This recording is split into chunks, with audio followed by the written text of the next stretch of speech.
Et là, ce qu'on voit, en fait, ce sont les C'est du direct, hein, je le précise, Oui, le son, l'image, c'est ce qui se passe actuellement. en plus, il faut faire un tout petit peu attention sur les images en direct, sur les interceptions, de pas donner trop d'informations, parce que voilà, c'est du renseignement. Après tout les le autres, monde le voit, mais tout le monde hein, le voit. Encore une fois, je préfère quand même le dire. Le fait est qu'aujourd'hui, la première vague, de toute évidence, qui a été tirée par les Iraniens, a été interceptée par les Israéliens, puisque on l'avait vu, après les 12 minutes de vol, les alertes étaient sorties et notre correspondant a pu sortir de son abri. Il y retourne, ce qui prouve qu'on va avoir pendant quelques jours des risques de frappe sur l'ensemble de la région, avec des portées de 2000 km. Alors, avant l'intervention, il y a 9 mois des Israéliens, la guerre de 12 jours, là, on estimait mais c'est de l'estimation, donc je vous le donne pour vous donner, et attention, ça reste de l'estimation, on était sur une capacité de 2000 en stock. Après les frappes, on estimait qu'ils étaient descendus à 1000 et qu'ils pourraient être à 1200. Donc le plus dangereux, ça va être les premières semaines. Pourquoi ? Parce qu'on voit bien que les Iraniens n'ont pas aujourd'hui capacité à reconstruire leur stock. Et là aujourd'hui, vous voyez bien que quand ils tirent, ça a battu, plus ils vont en tirer, plus leurs stocks vont se diminuer. Les opérations de frappe américaines, israéliennes sur les lanceurs et sur les stocks continueront. Ouais. Donc ça va s'amenuiser au fur et à mesure, la capacité de riposte missile, mais elle n'est pas totalement absente. Je précise bien sûr ce qu'on voit à l'image, c'est les débris qui sont en train de tomber après avoir été interceptés en vol. Ce qu'il faut comprendre, c'est que le missile balistique, lui, il a une courbe qui est repérée par les radars et on voit quelle trajectoire il va arriver. Donc on sait vers où il va. Alors ça va vite parce que c'est 12 minutes. Et les intercepteurs, eux, donc il y a deux niveaux d'interception, c'est ce qu'on appelle une protection multicouche entre le dôme de fer et Arrow 3 qui va prendre. Les Arrows vont prendre très haut les missiles et les dômes de fer vont le prendre plus bas en faisant exploser à côté d'eux des petites roquettes ou des petits missiles qui vont en fait percuter la tête de la charge qui vient pour vous frapper et la faire exploser en l'air. Donc évidemment il y a des choses qui retombent au sol, mais c'est beaucoup moins dangereux que si vous aviez une charge de 500 kg ou d'une tonne qui vous tombait dessus. Donc vous voyez bien que tout prendre, il vaut mieux. L'Iran a réagi immédiatement en frappant une base américaine à Bahreïn. Oui. Regardez la vidéo ici, c'est une base américaine qui se retrouve à Bahreïn. Et l'Iran a chicoté. Je vous laisse regarder la vidéo, partagez-la massivement.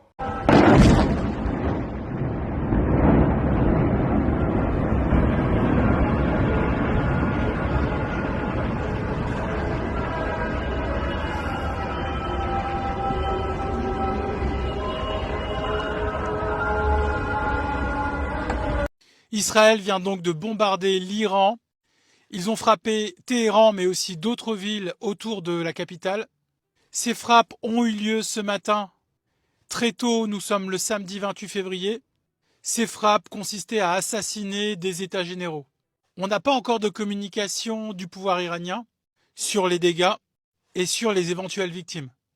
Israël a frappé pendant la nuit, un jour de Ramadan. Mais bon, ça c'est Israël quoi. Avec l'accord des Américains et en coopération avec les Américains. Il faut savoir que l'Iran n'a pas attendu pour répondre.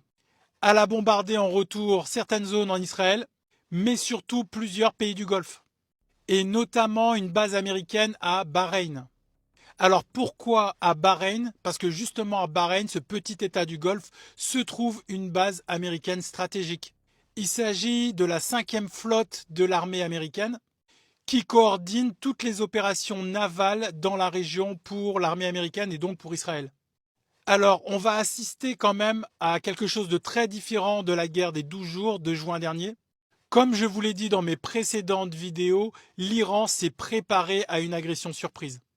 Elle sait où frapper, quand frapper et surtout quoi frapper. On n'en est qu'au tout début du conflit.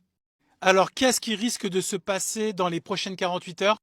Il y a fort à parier que Israël revienne avec les Américains et bombarde à nouveau des sites stratégiques, car pour l'instant, ils ont utilisé des missiles balistiques pour frapper l'Iran. Ces attaques sont destinées à tester également les capacités de défense de l'Iran. Il y a fort à parier aussi que les Iraniens ferment le détroit d'Ormuz, comme ils l'avaient promis. Et ça, c'est pas du tout bon pour l'économie mondiale.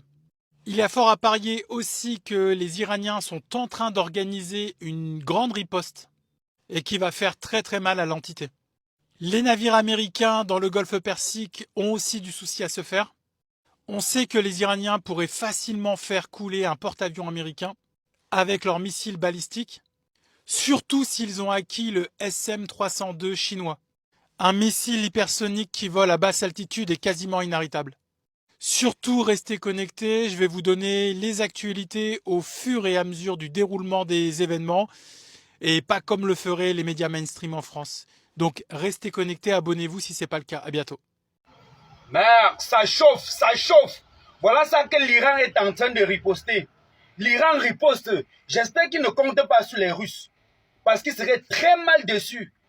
L'Iran riposte face aux États-Unis du jamais vu.